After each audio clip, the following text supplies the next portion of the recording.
Welcome everyone to, well, I guess what would be Saturday night and Sunday night, Monday morning, right, Mary? That's correct. All right, everyone, welcome to the show tonight. This is another special guest that we have. We have live from Queensland, Australia, Ms. Mary Rodwell RN. And Mary, welcome to the show. Thank you, and so good to see you. Wayne, it's an absolute pleasure. Thank you for inviting me. Well, I have to tell you, number one, I think it's a marvel when you think about this, Mary, that you and I can talk, and you are literally on the other side of the world from me. I mean, yeah, I love it.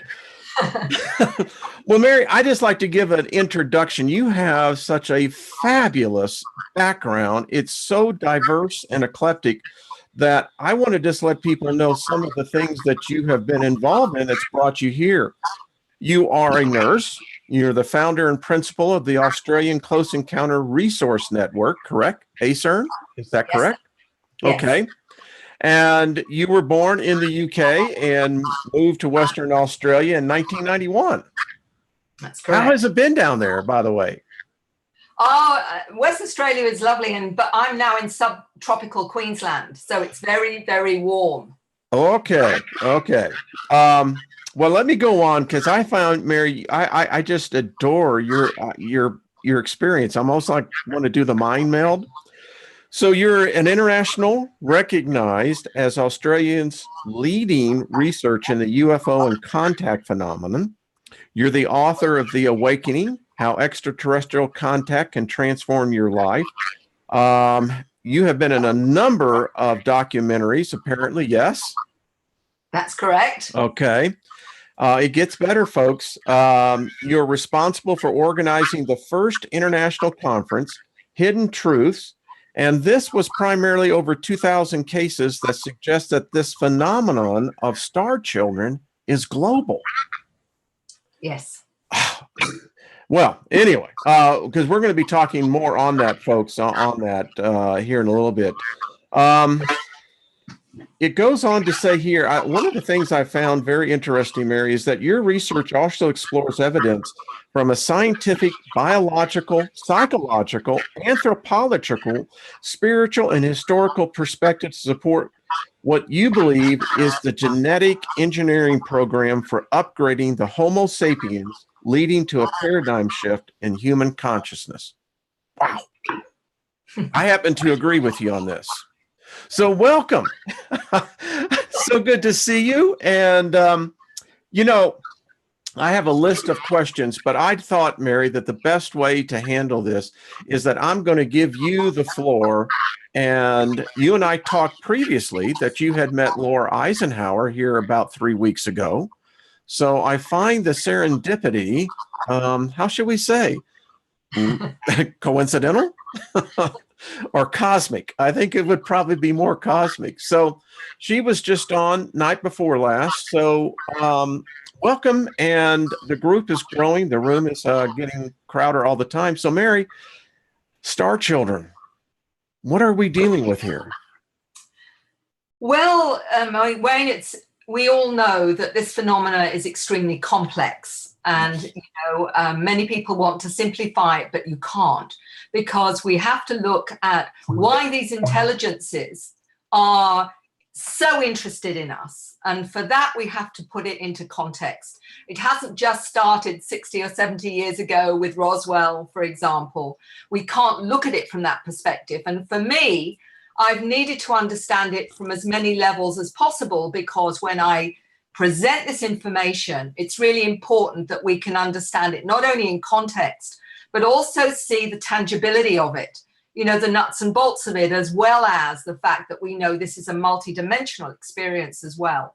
Yes. And, one of the things that has been a problem, I think, looking at this from a purely 3D nuts and bolts perspective, is that, yes, it's proved that it's real, but it hasn't actually given us any answers as to why they're here. What is it all about? Why are they so interested in us?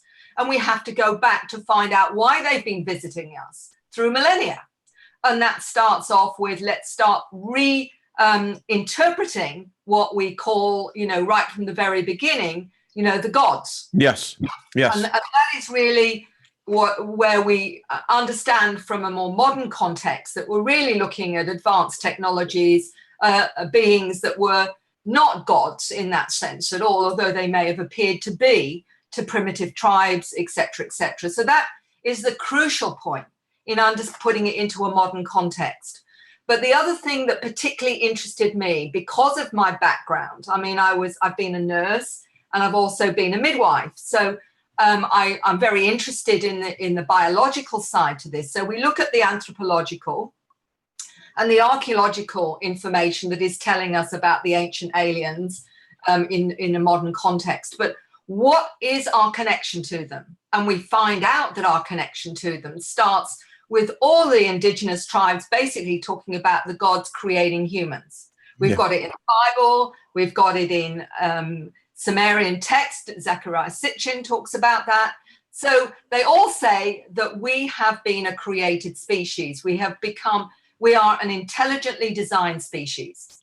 So there's the first thing. So what is the evidence of that? And the evidence of that from some of the whistleblower geneticists are telling us is because they can see where we are in our genetics, where we've been cut and spliced and things have been added. So you get the whistleblower geneticists then saying, there's no doubt we're intelligently designed. So that starts us off with, okay, so that in one sense is, okay, so if we've got some of their genetics, it's not really surprising and it's logical they're interested in us. Wow. So we start with that because that explains more and more of why they've been following us and our evolution all through history. And it's the basis of really why they're still doing it now, because there are some important things in this. And what is really important here is to say that with the nuts and bolts way of looking at it, you're missing out a great deal of the puzzle, if you like, because we can't just look at this from the 3D, although that's very 3D. The science is there if anyone wants to look into it, that we're a created species. And we have, as many researchers now are admitting, is very likely an input of non-human extraterrestrial DNA. Yes. So, for those that want to go into that, I go into it in more detail in my book, The New Human, but there's plenty of books out there. The Intervention Theory by Lord Pi is another one where the whistleblower geneticist talks about the fact that we're intelligently designed. We have anomalies in our DNA too, Wayne. Yeah. This is the other part of this, is the 223 genes that suddenly, miraculously, without any way of knowing how, appeared in our DNA. So we go from Cro-Magnon to Neanderthal, from Neanderthal, Cro-Magnon, missing link, nobody can explain how suddenly we get twice the brain size, there's twice the size cranium, we get these miraculous genes suddenly inserted that are all to do with higher psychological functioning. Can I ask something on that? You brought up something that my mind began to click on immediately, was that, okay, I've read Robert Spear's book, The Species with Amnesia, and in there it's very clearly with the Human Genome Project that we discovered some things, a lot of things. Yes. So here's the question. I never occurred to me that they may be looking at our DNA. Are we now beginning to look at their DNA in us? This is the crucial point of why I believe they're so interested in us, because there's another part of this. Dr. Crick, now he's the co-founder of the DNA molecule. He wrote the book Life Itself. He made it very clear that he believed that we were intelligently designed. And he said they programmed the information in us that when we got to a certain level of intelligence, we would actually find the information in our DNA. I mean, and that's the crucial point, is that I believe now we have reached that level of technology that is telling us not only are we a hybrid species, but the hybridization has come from many of these intelligences that have been visiting this planet. Mary, I'm just now beginning to realize the implication of what you're saying here and what we're discussing is this. I mean, we look at this on a geopolitical level. You now have governments that are aware of this as well. holy crap. I mean, Exactly. you're potentially talking about altering Homo sapiens. And I believe that a number of species did that. And interestingly, we all know Command Sergeant Robert Dean. He's been in this. He's the grandfather of ufology, a wonderful man that found out about the fact that the military knew in cosmic top secret about the different intelligences visiting us. But it was his own personal story eventually that he shared a few years ago, that he'd been taken up on spacecraft and they had told him that we had an input of at least 12 different species of non-human intelligences. Wow. 12, at least. At least 12, he was told. The implications, I mean, my mind is going to continue on. Wow. So, you know, for me, it's about putting it together in a context that people can understand, because the big question is, well, why are they visiting us? You know, what's the purpose? What are the agendas? What are the programs? All these kinds of things. Every person that comes to me, and I've worked with over 3,000 families and individuals now that have said the same thing. Why? Why are they interacting with my family? You know, what is their interest in us? What is going on here? What are the programs? What are the agendas? All the big questions. And we can't start to look at that until we can work out what may be the motivations behind. Yeah, that's my question, because this has been going on, as you said, for potentially millions of years, maybe. Millennia. Yeah. Visiting our planet. And many of them. Why? Because we have their DNA for a start. So that's the first reason. But there's more. I believe there's more to that than just the fact that we share genetic heritage with them. The other part of this is the mystery of what they call dormant DNA. And what we do know is that we only are utilizing, according to geneticists, 5% of our DNA. The rest is non-coded. They called it junk DNA. They don't know what it's there for. They've got no explanation for it other than we don't seem to be utilizing it. Certainly blows the hell out of the garden story, doesn't it? Well, exactly. It certainly does. And I'm not here to offend. No, we're talking reality here. It's in us. This to me is logical. It's analytical. Yeah. It's, you know, joining the dots in a way that I think is logical. And then we've got this mystery about the non-coding DNA that is called junk litter by geneticists because they don't know what it's there for. Now, this is where it gets really interesting because, yes, we now, as Dr. Crick is talking about, reached a certain intelligence where we technologically can discover we're a hybrid species. But is there more to their interest? And this is the point. If we've got DNA that is, at the moment, they call it junk litter. They call it dormant DNA. What is going on with the dormant DNA? What is that? And when you talk to experiencers, as I've done, many of them start talking about being activated, the dormant DNA being activated. Okay? Right. Now you're talking the dots.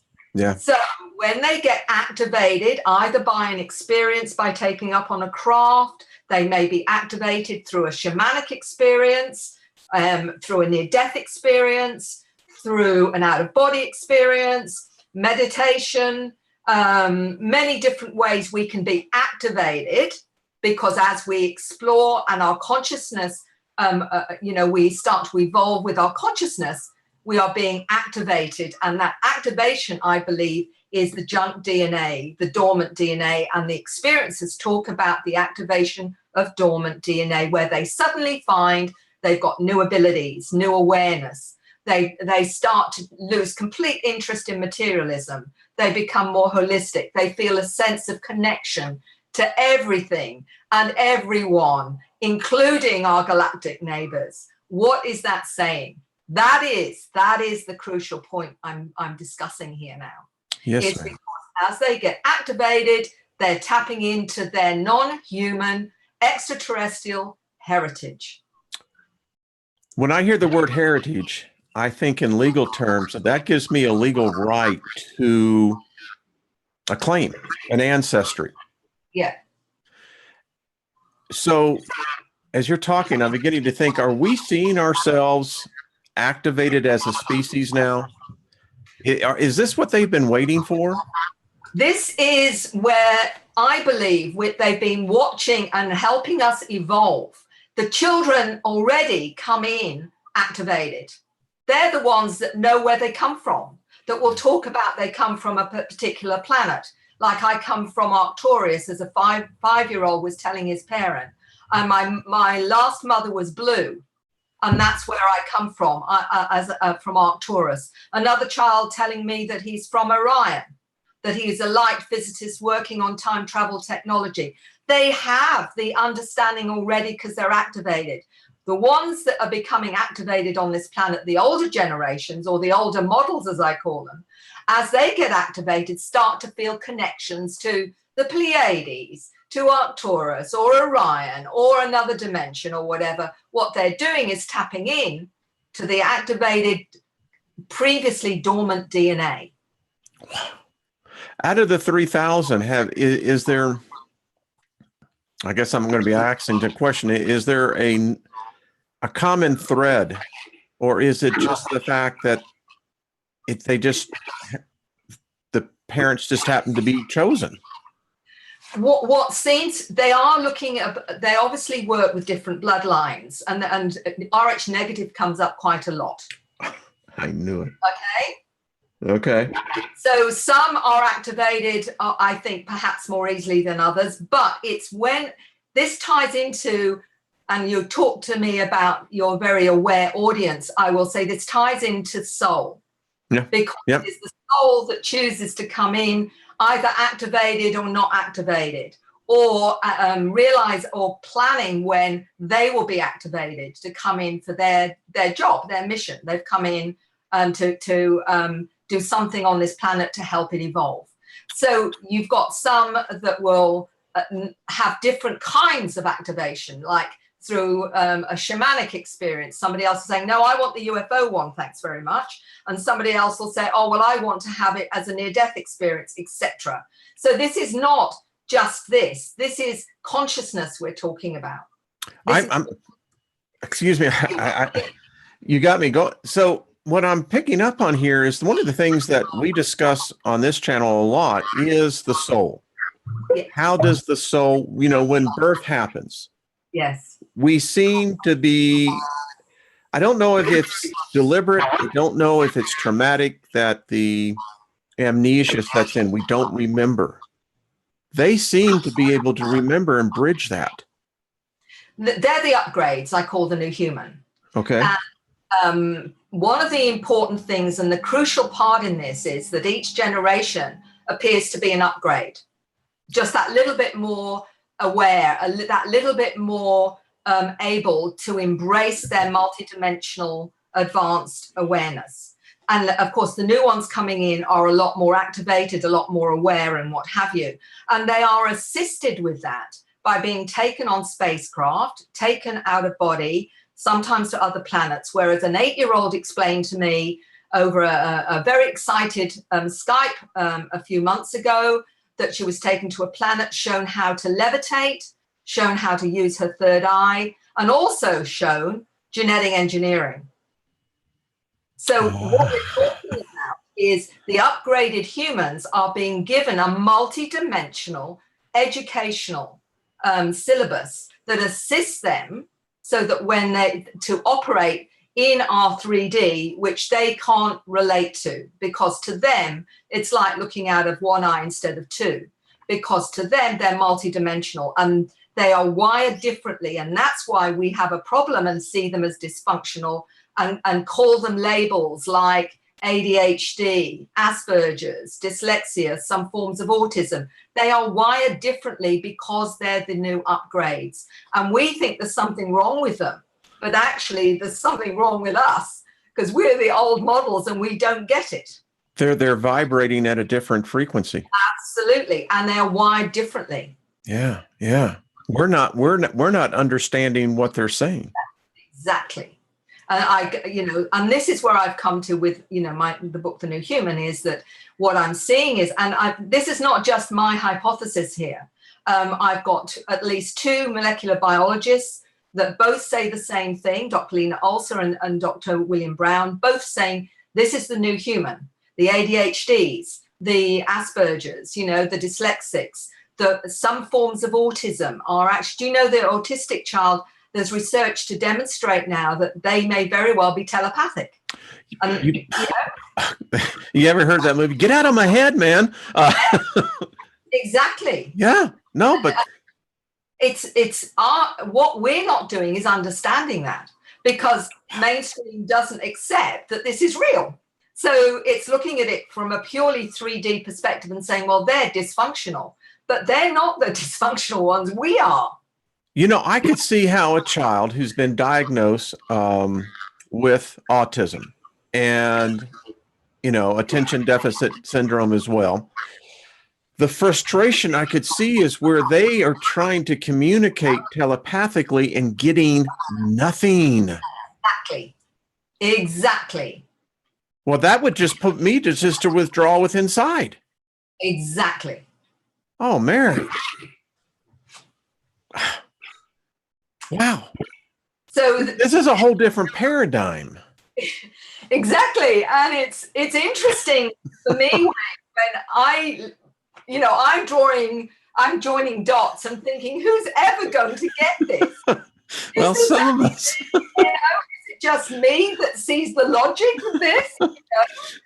Well, like I always say, I'm running as fast as I can on that wheel, but I saw it. I'm seeing it, and it makes perfect sense. The interesting thing for me is that it seems to make a lot of sense to a lot of people, which again blows me away, because I honestly thought that, because if you think about these intelligences, if they see that we are constantly being programmed into a 3D limited paradigm, how do you change that? You change the way that they're programmed. So you make it harder to program them. How do you make it harder? You wire them differently. Wow. And listen, there is substantiation behind everything you're saying, because we know that our genetic code has been altered and is being altered. Yeah. And why would we not see this type of impact on our species? It would appear that if they are ahead, as you said, the new models, it's going to take, the old models are eventually just going to have to die off until they can get upgrade to start beginning to be where they're at right now. But, a lot of the older star seeds, if you like, or whatever name you want to give them, are saying, well, what about us? And I'm saying, all we need is the frequencies to upgrade to. And these kids are bringing in the frequencies. And those that get activated have the frequencies. So you get a lot of healers now. Yeah. They're working energetically with frequency. They're bringing in star languages, the light languages. They're all frequencies. And these are what are activating the dormant DNA in the older models, so that you get this whole shift of someone who's had an energetic upgrade, or they've been taken up on board craft, exposed to the frequencies, or they've heard it by hearing certain types of music, which is another way. As I say, the star languages, artwork, crop circles are all frequencies, visual frequencies that are activating humanity. So it's happening on multiple levels in all sorts of different ways. Mary, I think that this is a community like here that we've been building in this channel is a good example of that, because I'm seeing this repository continue to expand out. And I know for myself, I'll testify for this. My wife will tell you, I've changed. Something has fundamentally changed within me. And it's her too, as well. So there is hope for these older models. Exactly. And as I'm one of the older models, I'm very grateful for that. Because a lot of people get, am I going to be left behind then? And I'm saying, no, it's just that as each generation is born, they're that little bit more of an upgrade. so that they're bringing in all these frequencies. And if we can support that, we're not only supporting them, but we're supporting ourselves, because the children are coming in with this awareness to teach us what we need to know about who we are, what we are. And they're already connected to their star family. They already know who they are. They already know what their mission is and what they've come here to do on multiple levels. So as long as we can support them, then we are supporting ourselves, because they're not only are they bringing in the frequencies, but the activated human who may have an activation, as I say, in one of the numerous ways. It doesn't have to be the sighting of a UFO. It doesn't have to be an ET contact in that context. It could be through, as I say, a near-death experience or an out-of-body experience, which is what we're discovering through the free from the Dr. Edgar Mitchell Foundation for Research into Extraterrestrial and Extraordinary Experiences, is that really this is about consciousness. That once you are upgraded or you are activated, you will have all these experiences. You'll have interactions with non-human intelligences, interdimensional intelligences, whether you see them as angels or light beings. They're all same, you know, spirit guides, spirits, you know, fairy beings, elementals. It's all in the same arena. It's not separate. It's not in boxes. All it means is that we're operating on that higher frequency where we can see more and experience more. Wow. Wow. That's all I've got to say is just wow. Because it's happening here. We're seeing that. So what is the purpose for these children? Do they see their mission as exactly what you just said, to assist us into this next, I don't know, ascension, this next whatever? I know people say that there's a feedback. There's nothing that we can do about it. I can hear it as well, but it's just, we'll just have to, we could use smoke signals, but that would be hard. What they come in with is multiple tasks. Some of them are here to teach and explain to us what's going on about our connection to, you know, the galactic family, if you like. There are others that have come to heal the planet. One young man who calls himself an ambassador from Arcturus says that he's come in as an ecological engineer to help us to transform this planet to be that our habitat will be more ecologically friendly. So you've got them all with different tasks. Some, as I say, with teaching, some with healing, some with, and some of the children will talk about being able to communicate with animals and also with plants, and anything that we may not understand is sentient, but they can communicate with it. This is right across the board. So in other words, they everything that is sentient, they are connected to. Out of the 3,000 children, 12 different species, I mean, origins where they seem to be coming from, at least? Well, this is what... Yeah, I'm mixing up two different things here. Yeah. So where are they coming from? They're coming from all over our universe and others. One young man of 10 years old told me he came through a portal in the sun. Another young man who's an artist told me he comes from another dimension. And the reason he produces his artwork is it acts as a perceptual conduit for triggering more awareness. So in other words, when he draws these paints these pictures, they literally act as a trigger for people to be moved into another space, to another awareness. Wow. If you ever talk to him again, tell him, I relate to that. Definitely. It's amazing. So as I see this, each one's bringing gifts to us. Yes. How has been the response by the governments, society, the cultures that they're basically born into? Has it been a struggle for them, or is there a biasness, or is there, I could imagine with some governments, unique interest to experiment on? All of that, to be honest. There's no doubt that maybe not the government that appears to be the government, but what behind the scenes are fully aware about these children. They absolutely know they're being born, and many of them are being targeted.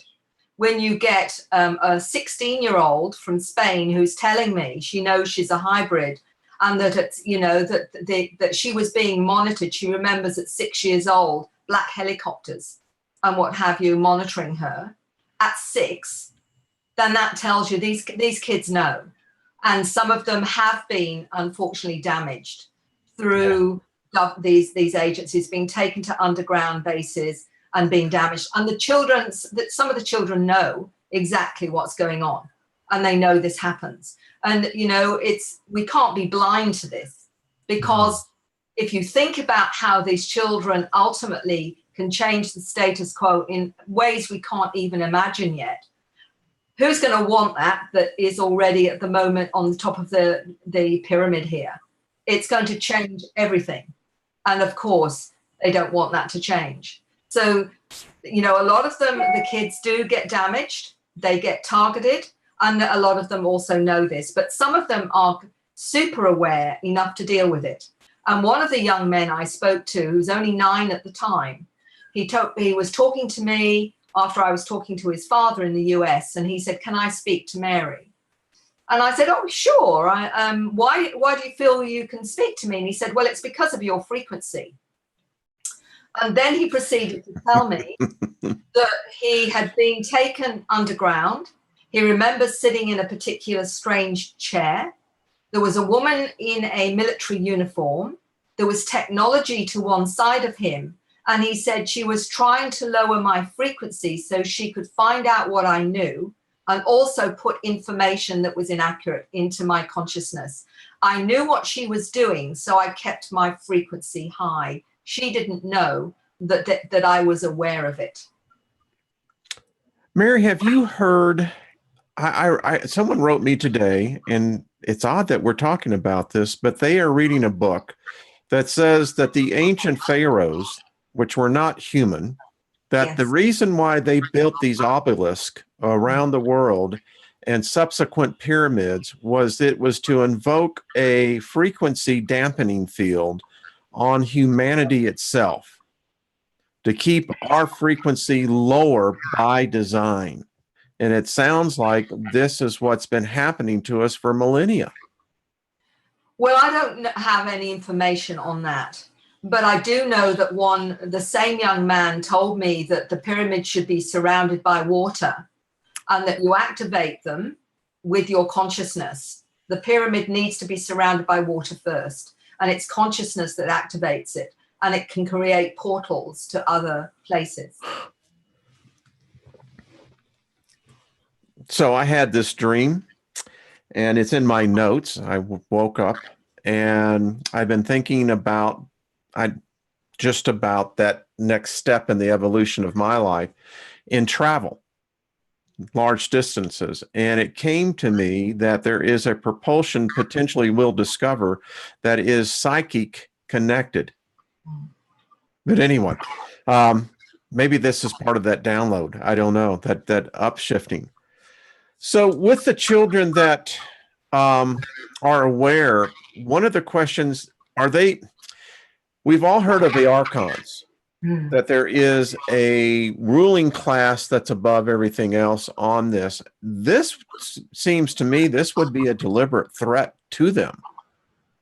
Absolutely. And if we look at what is going on with dampening down consciousness, right from chemtrails, conservatives, GMOs, potentially some of these extra vaccines that have come up that potentially, that, you know, the number of those we don't know for sure, but certainly there's something going on there, I believe. Fluoride in the water. You look at all the drugs being pushed on the ADHD. Think about that what we're doing is we're dampening down their higher consciousness by medication. And one of the interesting things about ADHD was, and the clue for me, was talking to a ufologist in Hong Kong called Neil Gold. And Neil told me he was in his 50s before he realized that he had ADHD. And he said, I always saw reality differently. I could make sense of chaos. And he said to me that he actually, it was this higher awareness, the way that he could interpret a multidimensional reality, and he retranslated ADHD as always dialed into higher awareness. I love that. I love that. Wow. This is a complete, like, again, it's a complete paradigm shift in thought, in consciousness. Yeah. Yeah. Yeah. And what are we doing is we're dumbing them down, of course, with the ADHD. Right. We're dumbing them down with Ritalin to try and make them fit in with the programming, which is the big problem, is that we're all educated and programmed into an inaccurate reality dysfunction. So we end up with a reality dysfunction because you're told, unless you can touch it, feel it, see it, hear it, it ain't real, which of course is what it's doing, is it shuts you down. Oh, I can't say this because it's my intuition. It's a feeling. It's a knowing. Oh, you know, heaven forbid you say that you hear voices. Heaven forbid. Because they trot you off quite nicely to the nearest psychiatric. Mm-hmm. So what that does is everything that can help us to make sense of our reality is shut down because it's not okay to tap into it. So we live with this reality dysfunction that none of us quite gets. And then we wonder why people get depressed and why they can't make sense of the world and why they can't make sense of their lives, because everything that would support that is shut down because it's not okay, because otherwise I'm going around the bend, I'm going crazy. That's going to create an imbalance any way you look at it. Of course. How many children do you think worldwide are out there? I suspect we can't even know the numbers, other than the fact that more and more people that seem to hear this information are writing to me from all over the globe. This is not just Western societies, South America, Africa, India. Interestingly, one young man from India wrote to me and said, Mary, my big problem is I know I'm a starseed, but he said, my culture, my family, my friends are actually worshipping what I know are extraterrestrials. And he said, and they worship them. He said, how can I tell them that they're not gods? That they are just higher intelligences. They are not gods. And he said, and I can't say anything because, you know, this is what they believe.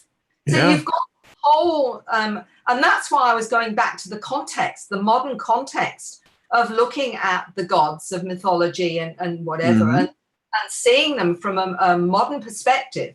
Then it completely changes everything. And I'm sorry, religions are really going to have to get with the program.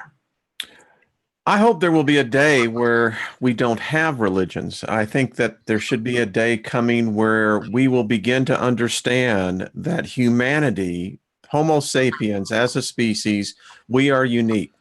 I did a series on my YouTube channel, Mary, that was called that we're the code carriers.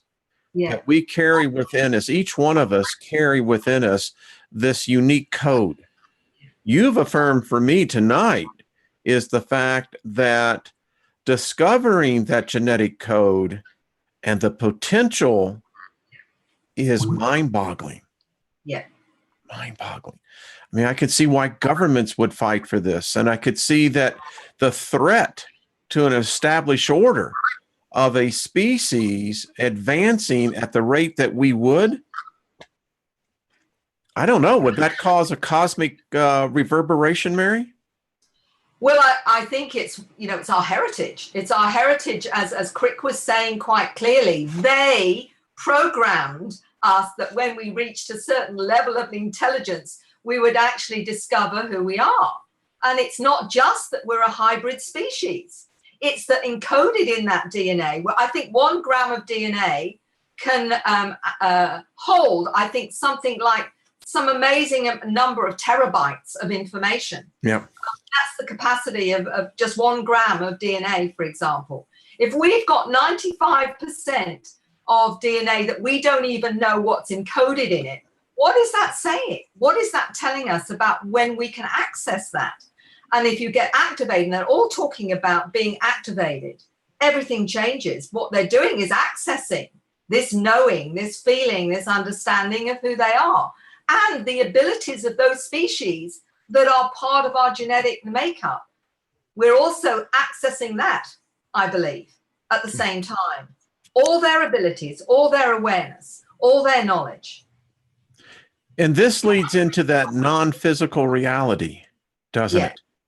Exactly. Yeah. And I think what people don't always understand with contact is that many of those that have had contact are being taught multidimensionally on a whole host of subjects, from the origin of the species, cosmology. They're being taught physics. One little girl of 8 explained to me one of her interesting trips going on a spacecraft. She said the being took me to the inside of a black hole, and she described being shown planets exploding and coming back together again, then a wormhole, and she was seeing things in real time like the dinosaurs and whatever. Now we're talking about high physics here. Yes, we are. They're being told and shown as children. So while you were saying that, what I suddenly saw was that that's the reality, that time is not nonlinear. Exactly. It's an XYZ axis. Exactly. Holy crap. I just, Mary, excuse me. I just saw something in my, that's 0 point. Laura, if you're watching this, I got it. That's 0 point energy. Okay, Mary, give you a high five. That's cool. I can actually see what she is talking about. Okay. Yeah. I mean, the fact that we're so limited in our consciousness here of how we view reality. Reality is, like you said to us, is a 3D model construct. Yes. And we can't think of something that's outside space-time. Because if it doesn't have a beginning, well, then how does it exist? And I'm understanding what these children have. It's a sad thing that we can't come together as a civilization and begin to harness these children and give them the environment that's necessary for them to accomplish their mission. Because if they accomplish it sooner, I just can't help but think that that's not going to benefit all of us. This is the problem, and one of the things is purely this 19th century model of education that is, as one 9-year-old told me, that schools program you out of your light. She said, and the teachers just then press the keys. Wow. Wow.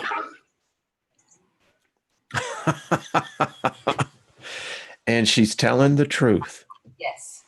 The model that needs to happen, I believe, is that if we can create the environment for these children to come together and to tell us what they need for them to be all that they've come here to be, we provide obviously the nurturing and the right environment, and we provide the right diet, etc. But they will teach us.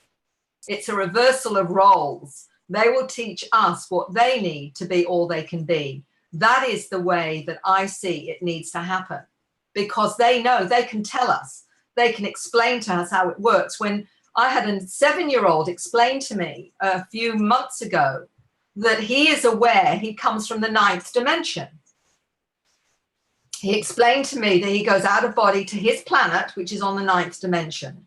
He also said that he can go through portals, and things like the runes create a portal for him to go to. And he says you have to have the mathematics. He said, because the mathematics are the password to these planets. In other words, the frequency. That's how he explained it to me. And he said, some of the gray beings that he saw in my office, he said they can't go further than the 6th dimension. So this is a child that is already aware that he goes back to his own planet at times on the 9th dimension. That is his reality. That's how he understands his reality. And here we are saying, this is all there is.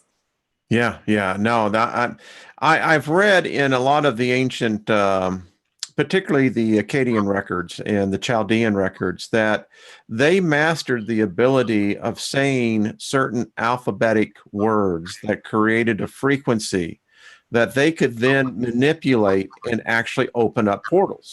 Yes. So that makes, I can't comprehend it. I don't know what 9 dimensions would look like, but Yeah. it's not to me anymore. There would have been a time in my life where if I'd have heard that, I'd have gone, that's crazy. Now I see the possibility. I mean, that's remarkable, Mary. Well, what can we do to help these children? I mean, because it seems like we're always shooting ourselves in the foot. That's the question the parents ask me. I have educators contacting me, for example. I've had even clinical psychologists contact me who are recognizing these kids primarily because they're also awake. They also can see it because they've had either they've been born aware and starseeds themselves. And they say, what can we do? I said, first of all, you have to listen. You know, there you go. First thing is listening to them, because a lot of the kids get shut down because the kids, you know, the parents maybe are scared. The parents don't really fully understand what they're saying. And one of the reasons I wrote The New Human was to write how the children articulate their understanding, because children always have a different way of vocalizing what they're experiencing and how they're experiencing it. So it's about listening to them to start with. And then from that, if they know you're listening, they'll tell you more. But if you shut them down and say you can't talk about that, as some parents have said, well, I don't want them talking about that at school because something might happen. They might end up under a psychologist's care or something or other. That's the problem, is that we live in a society that if you are different in any way, immediately you're picked up and and that's all been, I believe, orchestrated. I believe that's deliberately orchestrated because we live in a reality dysfunction. We live in a psychology that doesn't own this multidimensional, that our multidimensional consciousness is valid. We're not allowed to have it. It's against the law. You know, literally in some places, the thought police.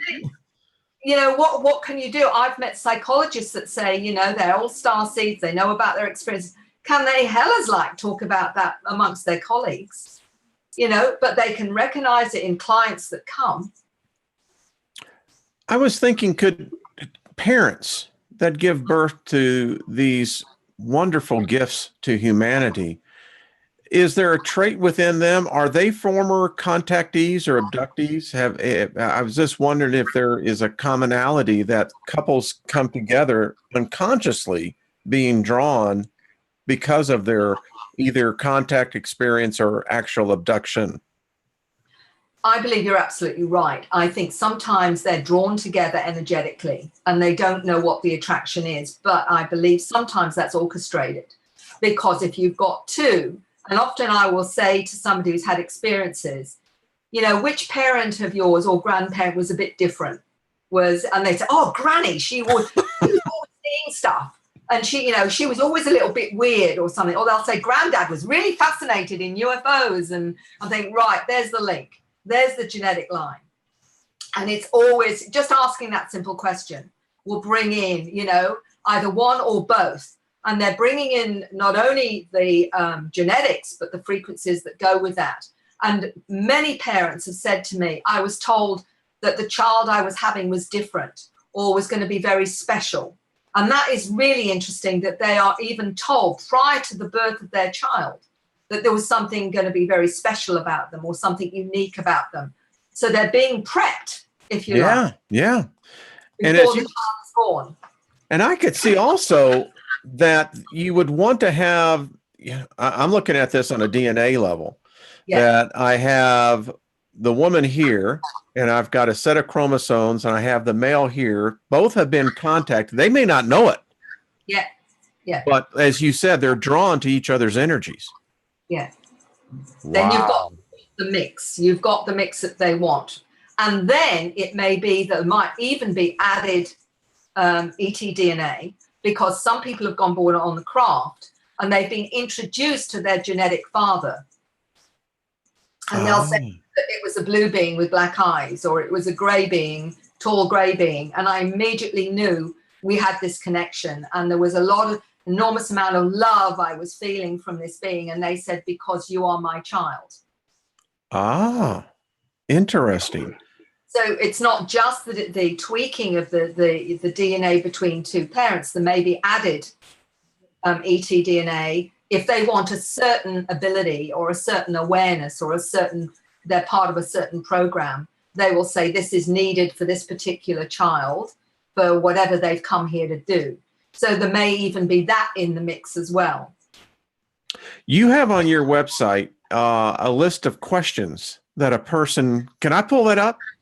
Yeah, by all means. Okay, great. Let me pull that up because, folks, Mary, what I found interesting about this was the questionnaire that, and I'll just ask you on this, how many would you say in the chat room right now have been possibly contacted?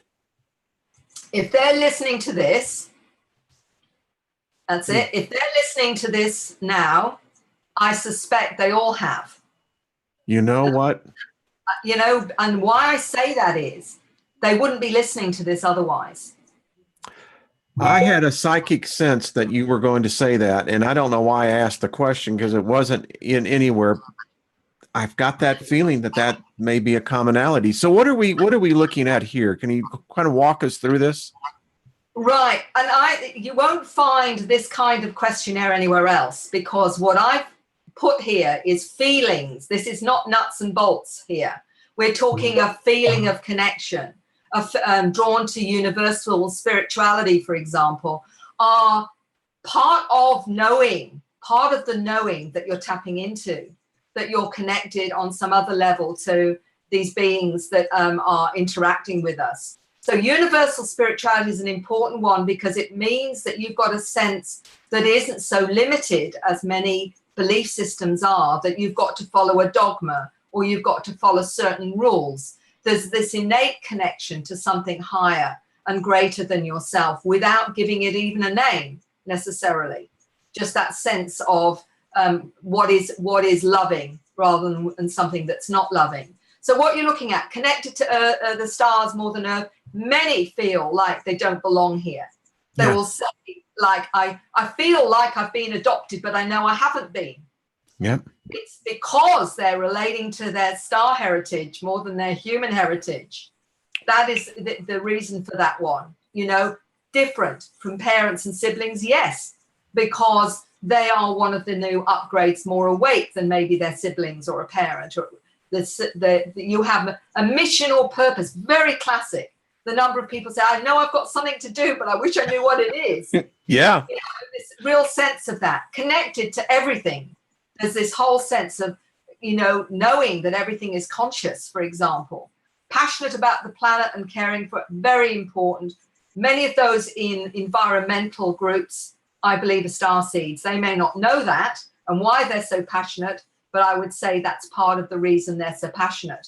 And unusual symbols or pictures is the downloads that come in not only from downloads, but also because on the craft, they are taught through multidimensional symbols and scripts. So, you know, one lady explained to me that these strange scripts, she was being shown on the craft, but they're multidimensional in nature, so that if you could unpack them, would contain information that would maybe fill this room with encyclopedias. Yes, yes. But you can unpack them as a multidimensional being. But as a, you know, our three-dimensional one, we've only got this, or two-dimensional, we've only got that.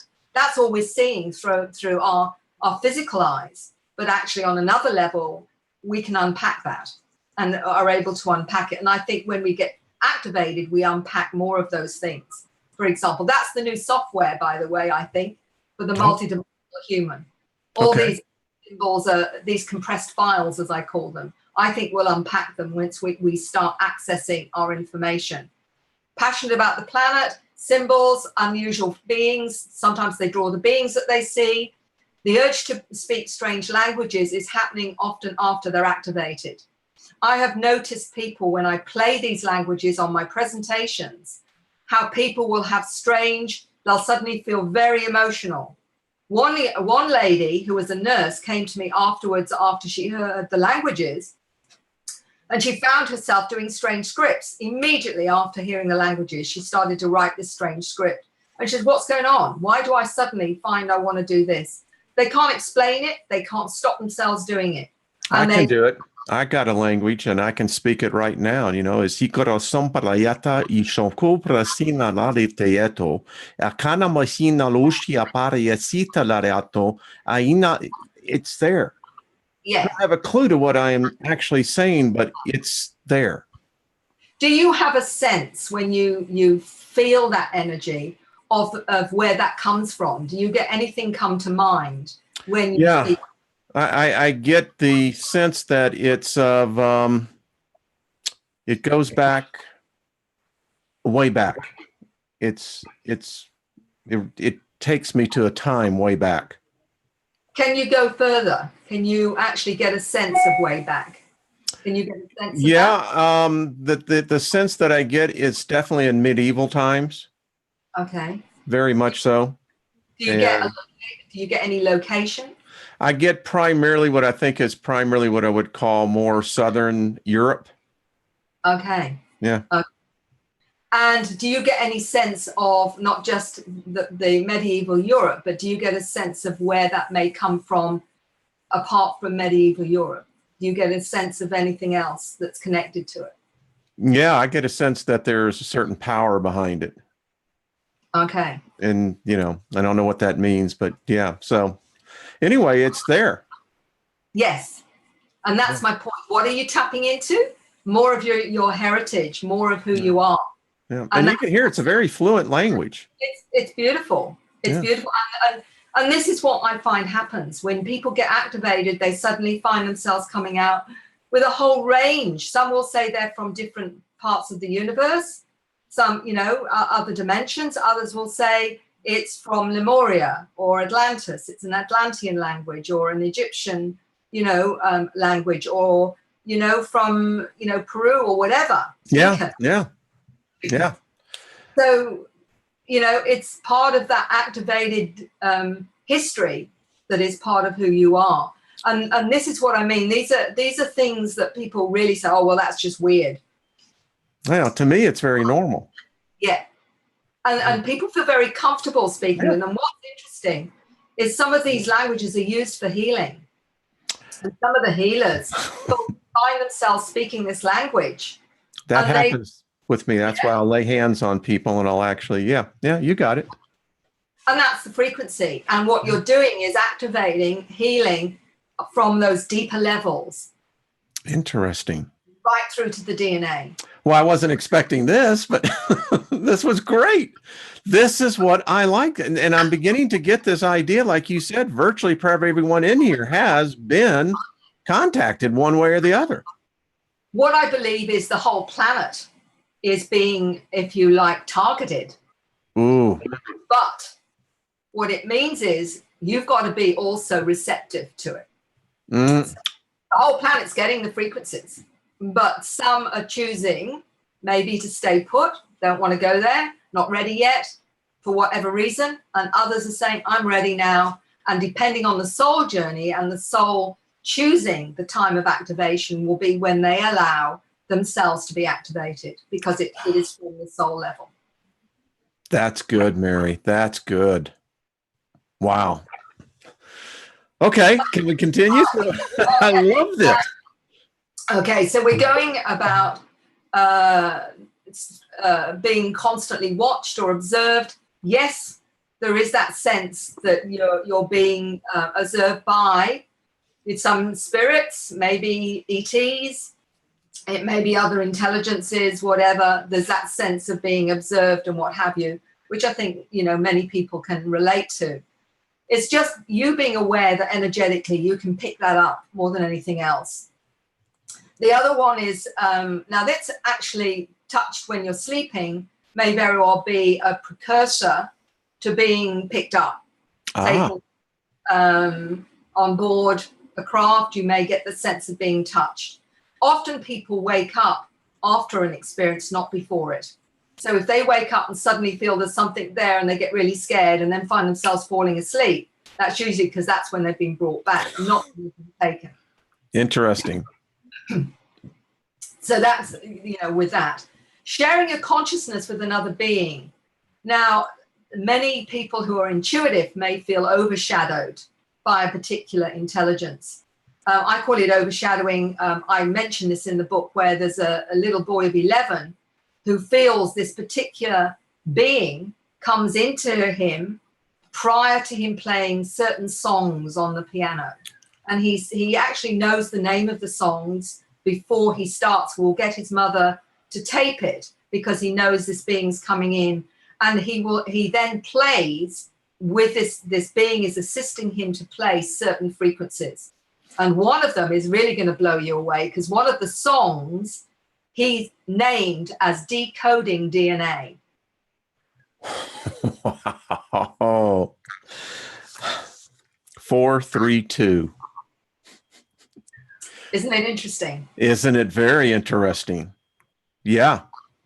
So they're bringing in the frequencies through the children, through the beings. That is what I mean about this overshadowing. So it isn't necessarily you being, nastily taken over. Sometimes it's because there is some reason they've needed to work with you for something. And the more that you understand it, the less frightened you will be. This boy isn't fussed by it. He's not bothered. He just gets very tired afterwards and needs to rest. And interestingly, I sent his information to a celebrated violinist who's Japanese, who's had her own experiences like that when she was a child and growing up. And she relates to it because that's exactly how she felt when she, played certain pieces. And she plays the violin. She actually lives in California, and she's written a book about her experiences in post-war Japan. And so I sent her the information from this young man I call Arthur in my book. And she said it's musical genius that he's playing. Because she relates to it, because she had the same experience.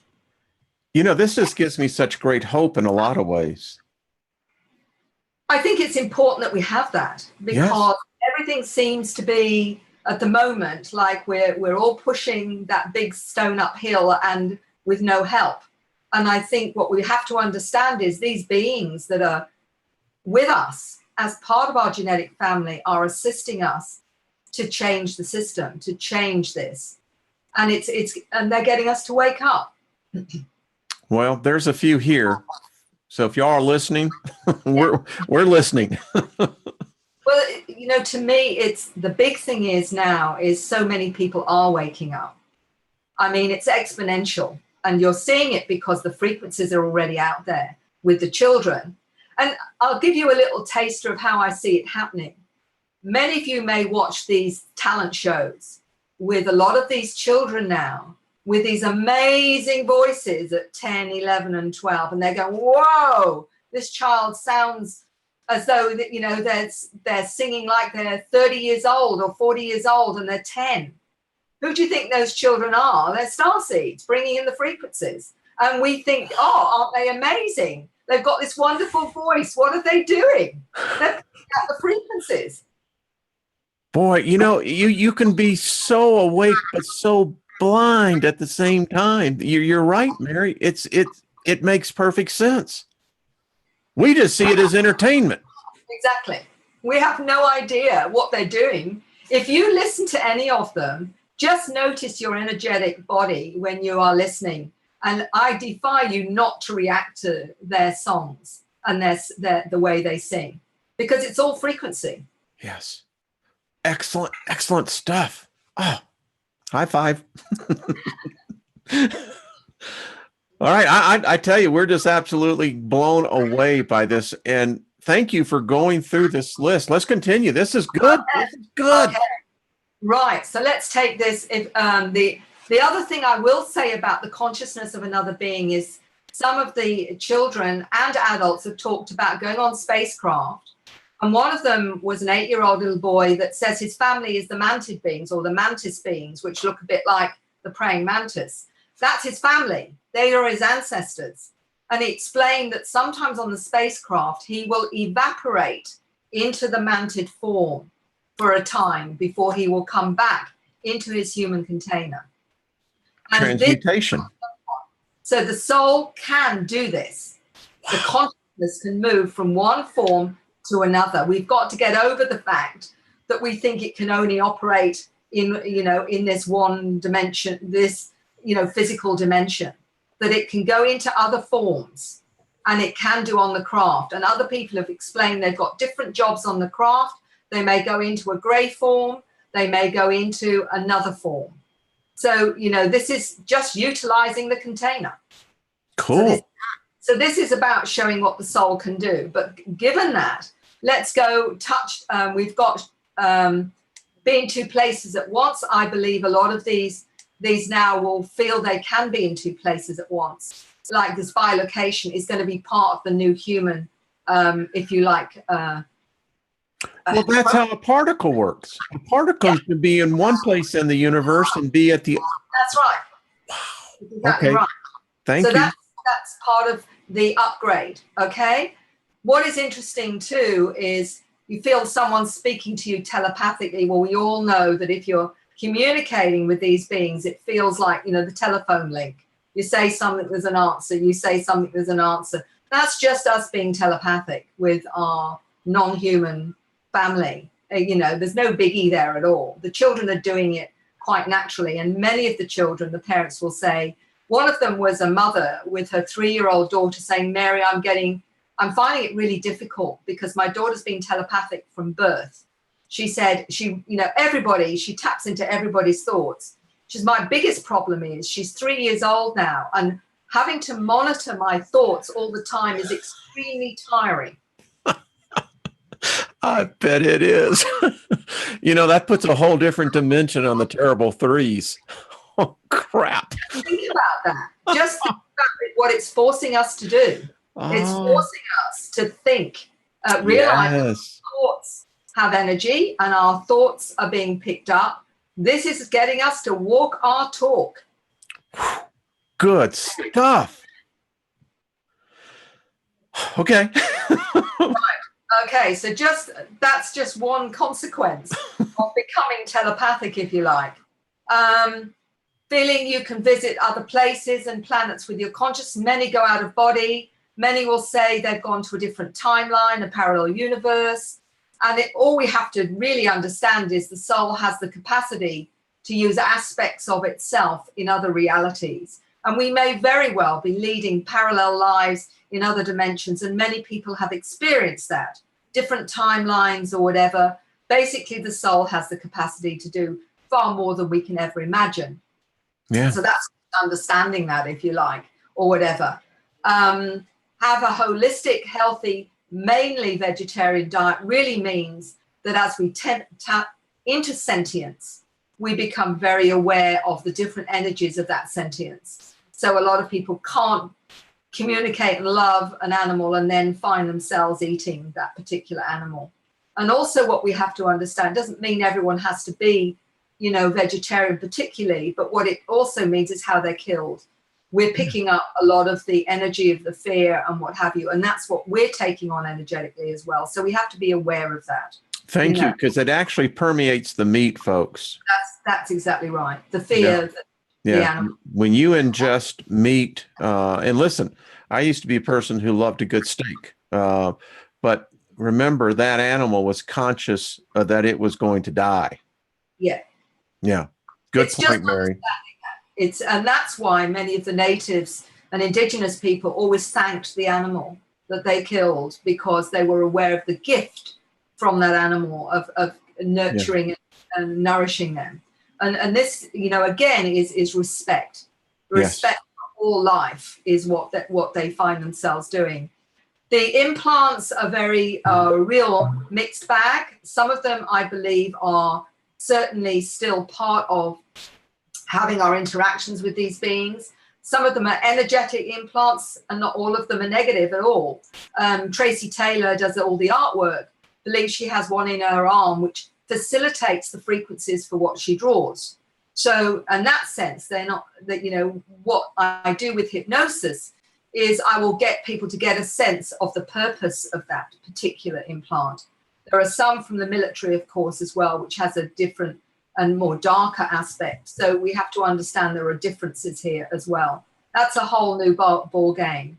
We have a guest that was on last week, Mary, that actually, it was way up in the nasal cavity, but it apparently got loose, and he was able, with a lot of pain, to pull it out, and showed us all. It was very interesting what this implant looked like.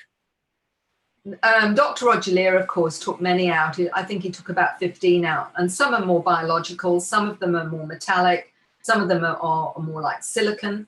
So there's a whole range of the tangible ones, but there's also energetic ones that can be removed, and that's what a lot of healers do, will remove energetic ones that perhaps aren't always, you know, for the highest good of the individual or whatever. Yeah. So that's another ball game. Do you feel you've got unusual, strange children somewhere else? Well, that taps into a lot of the missing pregnancies, those that feel they have hybrid children above on the craft, where they're taken, they are asked to show them love. They will recognize they're their children, and it can be very emotional for many of them as well. So these are brought up on the craft, or their purpose is to go to other places or to other planets, not necessarily planet Earth. Again, can you feel, you hear people's thoughts? That's us being upgraded into our telepathic abilities. Feel drawn to remote places means that often you will find that if they want to pick you up, they will give you that feeling, oh, I think I'll go and have a nice walk in the country. Ah. Got you. And the trap is sprung. Exactly. Yeah. I get that feeling, and they will go. And then there's a missing time, or they feel strange afterwards, or something or other. Interesting. So that's what that means. Okay. Strong connection to a strange planet, which feels like home, is because it is home, usually from their past origins. So they will find themselves, and they will be taken in this life in dream state to these places, especially if they're struggling, and say, I can't handle this planet. It's too primitive. Don't like it here. Don't understand it. Don't want to be here. If they get depressed enough, they will often be taken back to their home planet, given some nurturing, given some love, and then brought back again.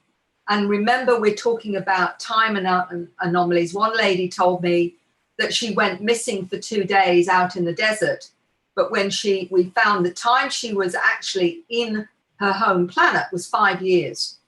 Wow. But only 2 days had gone on planet Earth. I'll have to share with you a vision I had in the shower that a lot of people know, but this makes a lot of sense. Wow. Oh, Mary, I'm blown away. I am blown away. Now, I know that I've kept you way beyond the hour, which we had scheduled, but so when someone answers these questions, because I'm going to tell you what, I think you're right. I think everyone in the room here and everyone in the thousands that will hear this video later will say, I can relate to these questions alone. Yeah. And what's fascinating is I had one gentleman who was in his late 50s, and he rang me up and said, I've been having a lot of experiences. I don't know where to start. And I said, well, I'll tell you what, I'll send you a questionnaire. And then when you've done it, get back to me and tell me how you felt about it. The very next day, he phoned me up. He was very emotional. He was in tears. And he said to me, how do you know about my life? That was all. It was like he was absolutely, I can't explain, so emotional, because everything made so much sense, and he couldn't work out how I could possibly know. And I can only know because after thousands of people talking to them and finding out things that are significant, when you keep hearing these things over and over again, you know that it's all relevant. You've just got to understand the relevance of it. Mary, I have to talk to you when we get off live here, because I had Wow, this is really amazing. I'll talk to you afterwards, but this is quite amazing. It's like suddenly, have you ever had it to where there's a blockage Yeah. in the flow, and all of a sudden something breaks away? There was an event that happened in my life when I was 6 years old that I'm now beginning to understand what happened. Yeah. Okay. Yeah. Anyway. Yeah. Well, the purpose of this, I said, you don't even have to send it back to me if you don't want to. It's for you. It's for you to join the dots. Mm-hmm. And lots of people that don't realize how things connect, that it's all connected. And this helps you to start join those dots and put them together. And that's the whole purpose of it. It's not actually for me. It's for the person reading it and looking at that, because they don't realize how much of this is part of the story. Yes. Yes. Well, I'm gonna leave the. In fact, I have folks, because I want to be respectful of your time, Mary, as well. Because actually, what I'm trying to say is, I want you to come back on, because I would love to go through the rest of this. You have just helped me in ways that I can't even imagine. It was not what I was expecting. So this has just been a tremendous journey. It really has been. So if people want to get in touch with you, I've left your website. Your books are on Amazon, because I ordered them. So is there anything you would like to say before we end this? I'm just going to say part one, because I am hoping there will be a part two to this. Well, look, I would just like to say that if any of that resonates with you, just know you're here to do a job, and we're all here to help one another and to honor how you feel, to honor that sensing, that knowing, that understanding that you have, because really and truly, we need you. We need you all now to honor that and help us change this planet and make it what it really should be, a place for everyone that is loving, holistic, kind, supportive, and to really change the way that, up to date, this planet has been run. And it's up to us to do it. Oh, you know what? That brings tears to my soul, because that is the message of hope, Mary. In all of this confusion, in all of this uncertainty, there is one thing that we can do with one another, and we can uplift one another with hope. Yeah. Yes, and that's what you bring. What I have experienced tonight is a freedom. There has been a certain, it's kind of like sometimes you hit this wall, but when you get through it, and I'll have to tell you, I'm going to be looking at this interview many times. So, Mary, thank you again. Everyone, just go to her website, support her in her work, buy her books. We're going to get her back on. Will you come back on? I would, absolutely. Oh, it would be an honor. And let's just show her how much we appreciate her coming on, because I got to tell you what, folks, I don't know about you, but I got an upgrade tonight. So be kind to one another. Mary, big hugs to you, and we will talk real soon. Don't go anywhere, Mary. I want to talk to you as we get off the air here. Thank you all, everyone.